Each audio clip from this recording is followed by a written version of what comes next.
My name is Mike Tyson. I'm from Brooklyn, New York. I'm representing Brownsville. Hi, I'm Michael Jordan. I was born in Brooklyn. Here comes the pitch, and it comes in wide. And the count now is 1-1 to Jackie Robinson.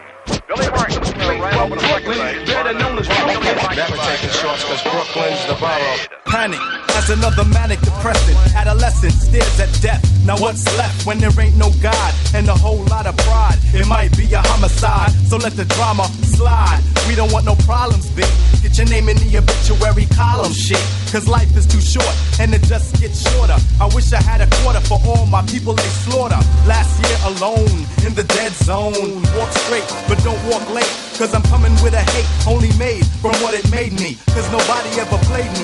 Now it's only getting worse. Buckshot and ace in the land of the waste. Kicking you in your face. We be doing it up Crooklyn style. What does it take to get you wild? My mentality is getting iller. Killer instinct is trying to infiltrate, but wait.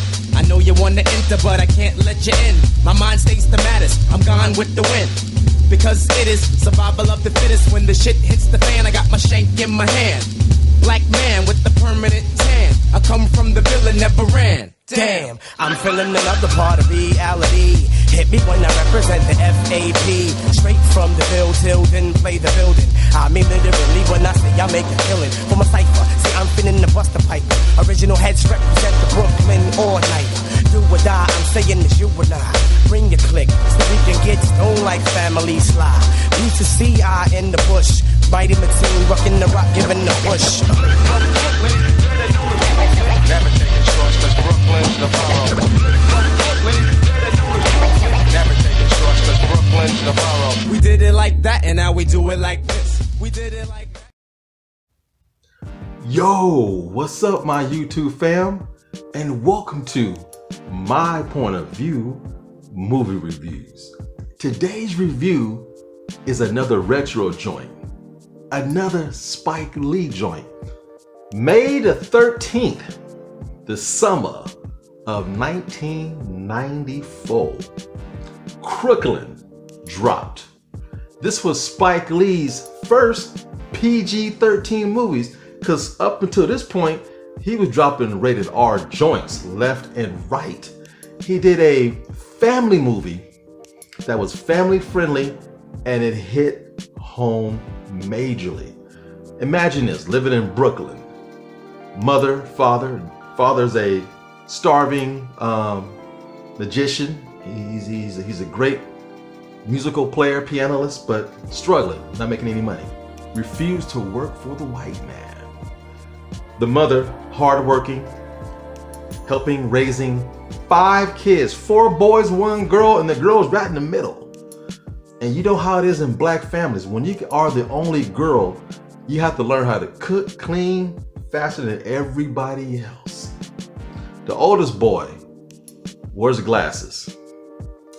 He's really into the New York Knicks. And to give you a little subtext, this movie is based a lot around Spike Lee's true life story. The kid with the glasses, that was basically Spike Lee. The father, played by Delroy Lindo, is Spike Lee's true life father's story. It's based on his father. And this is in the 70s. This is when black families were proud to be black, working hard, but at the same time, the mothers were the backbone of the family. The fathers got a lot of the credit, but the mothers did everything. Kept the lights on, kept food in the house, kept everything cooking and smelling good, made sure everybody was clothed and clean while working a full-time job, sometimes overtime. The mother was played by Afrey Woodard, incredible actress. You've probably seen her in Star Trek, First Contact, incredible.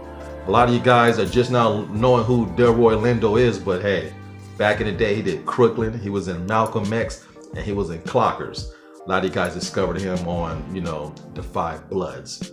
But this is his second movie with Spike Lee at the time. And this is the summer.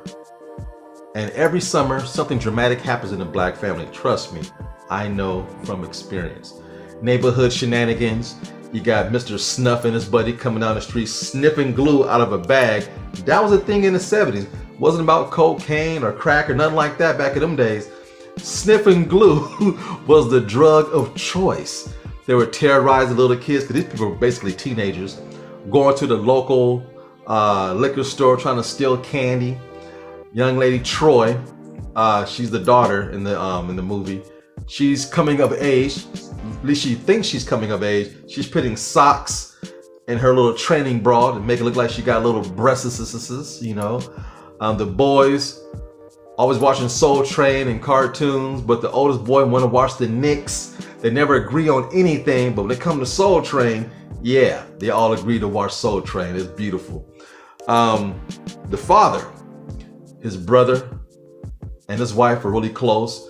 They support all his endeavors when it comes to music, even though the wife is highly against it. She knows her husband is talented, but he's not bringing home money to pay the bills. And when he does get money, he buys stuff like ice cream and stuff to make it nice for the kids. Because the kids think their dad can't do no wrong, but he's not the one taking care of all the responsibility. Doesn't make him a bad dad, just an irresponsible dad. When Troy gets sick, he's there to help pick up the pieces, put a cold pack on her head, make sure her fever goes down. He's good with all the boys and everything. He's good with the neighborhood people. When it's time to eat, he gets a blowhorn. Come inside and eat, kids. No, back in them days, you came home in the summertime when it got dark or when the lights came on. They live in a stoop, so you got neighbors all around you. You had your neighbor over here, ex-Vietnam vet. This man came home with visible problems. He was truly disturbed, on edge. You have the other neighbor over here in this stoop. This dude is dirty as hell, got cats and dogs all in this little stoop in his apartment, and it's dirty, it's filthy, stank. Over here you got your landlord. Hey, you need to pay your rent. You know, and all the neighborhood kids, they playing stickball, foursquare. You know, they drawing on the concrete. You know, those are the things we did, you know, back in the good old days, man. Playing in the water and things like that. Go to the local, you know, liquor store. You got RuPaul playing like a transvestite type character, and that was hilarious. The little Mexican owner in there, he's in there dancing with her or him. It's funny. They got little Puerto Rican friends, and the Puerto Rican girl was so good at making guys look at her that she can steal food and candy all she wants. Troy tried to do it, got caught. You see, Troy's mother would send her to the local store with food stamps to get stuff, and she was embarrassed. She was embarrassed of those food stamps, so she tried to steal stuff that she was tired of going up there with food stamps and getting teased all the time. And the neighborhood was close-knit. When things happened, everybody knew. And everybody was sick of that one neighbor who was dirty with all those damn cats and stuff in his house. And one time he was yelling, the kids was yelling, everybody was yelling. The dude came downstairs, what? Shut up! The dude from Vietnam, and socked homeboy. And they called the cops on him, and he went to jail. The neighborhood was kind of somber at the point. You know, it was just typical everyday thing. The father was putting together a concert. He had the kids pass out flyers. This is supposed to be a big one to bring him back to where he was back in the day. Because back in the day, man was selling out shows. He was the breadwinner back in the day, but that was back in the day. The concert came up. Nobody showed up. Just his brother, his wife, and the brother's wife was played by Spike Lee's sister. And Spike Lee's in this movie too, playing Mr. Snuff, the guy who's always getting high off that glue. It was sad. It was a beautiful concert, but no one showed up.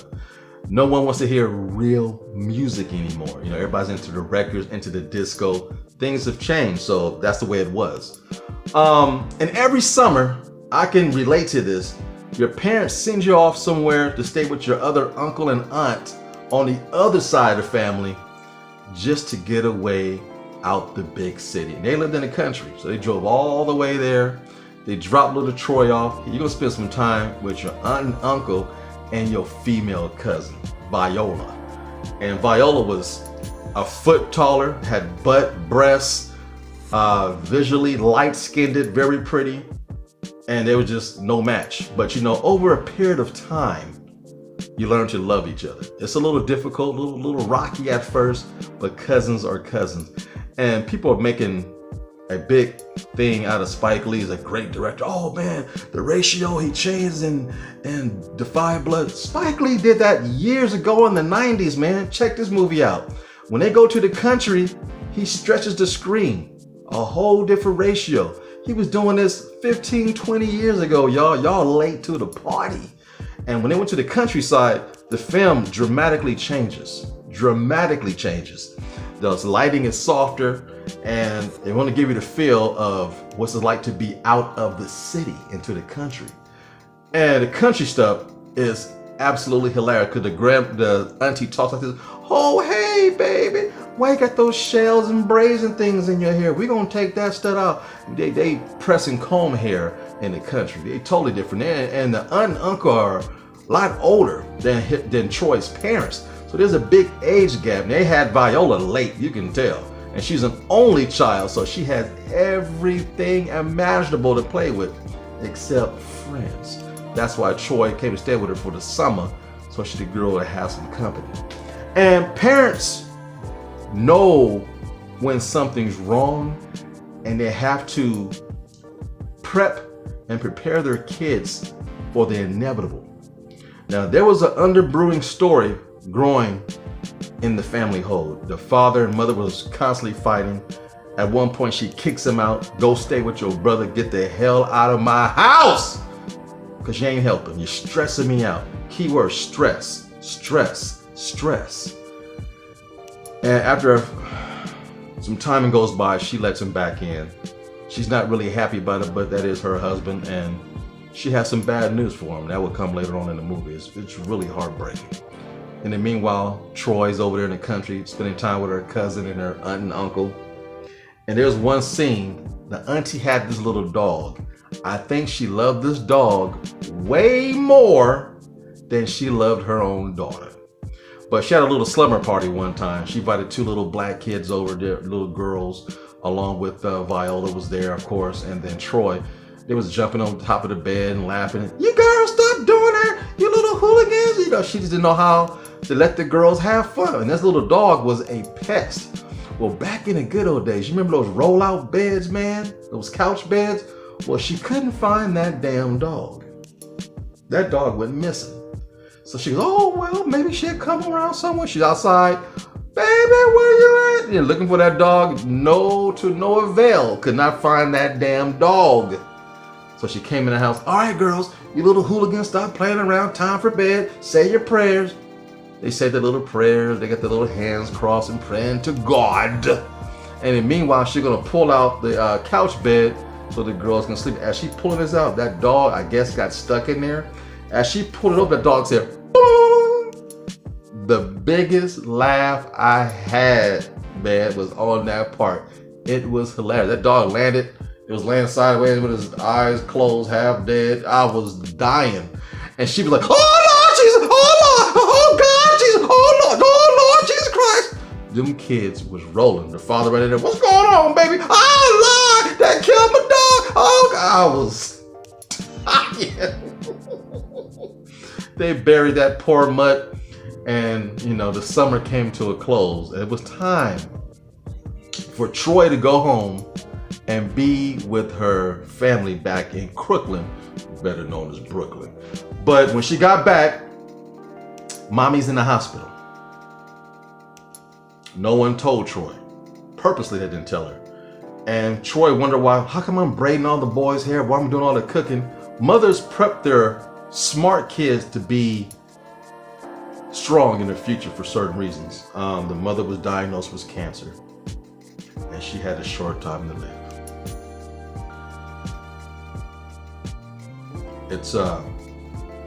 It was a gut punch because I didn't see this coming. I did not see this coming. Because we all love the mother in this movie. She was a fighter. She was a hard worker.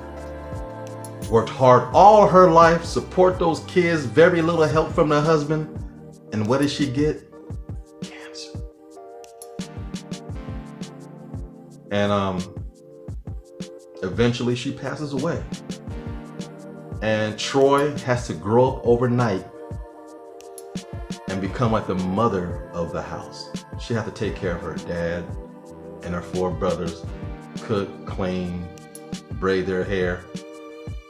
But she was prepped properly for it, and she wore that mantle well. She became a young lady over that summer.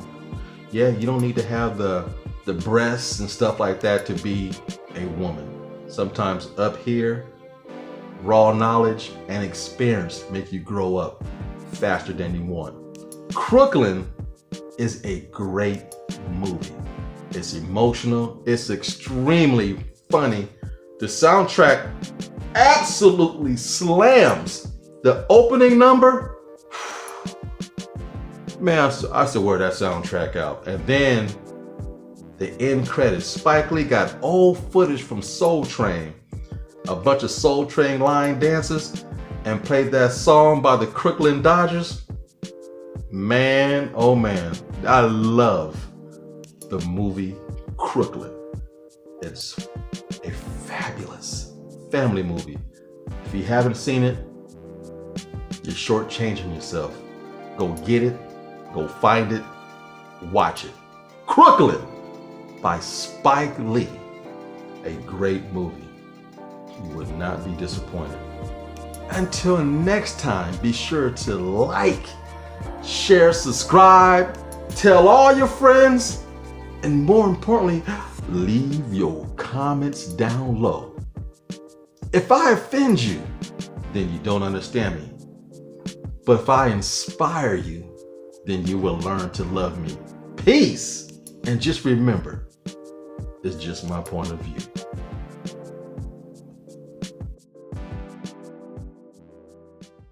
Hello! Now, I hope you really enjoyed this video.